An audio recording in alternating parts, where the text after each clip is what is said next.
এই গণৰাজ্য দিৱসৰ শুভক্ষণত দেশৰ স্বাধীনতাৰ কাৰণে যিসকল বীৰ শ্বহীদসকলে প্ৰাণ আহুতি দিছিল তেখেতসকলক প্ৰথমতে শ্ৰদ্ধাঞ্জলি জ্ঞাপন কৰিছোঁ।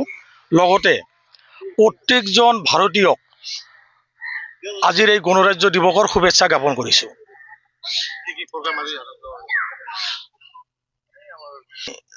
এই গণৰাজ্য দিৱসৰ লগত সংগতি ৰাখি যোৱাকালি আমি ইতিমধ্যে ফকীৰাগ্ৰাম টাউনৰ অধীনত যি 8টা ৱাৰ্ড আছে, এই 8টা ৱাৰ্ডত আমি চাফাই অভিযান কাৰ্যসূচী আমি হাতত লৈছিলোঁ।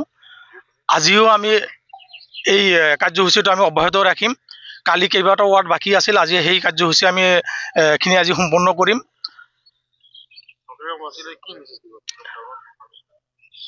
ফকীৰাগ্ৰামবাসীৰ ৰাইজ তথা মই প্ৰত্যেকজন নাগৰিককে মই ক'ব বিচাৰিম যে যিহেতু আজি গণৰাজ্য দিৱস, আজি আমি প্ৰত্যেকজন ভাৰতীয় হিচাপে গোষ্ঠীৰ মাজত শান্তি, ঐক্য আৰু ভাতৃত্ববোধৰ এনাজৰীডাল যাতে মজবুত হৈ থাকে তাৰে কামনা কৰিছোঁ।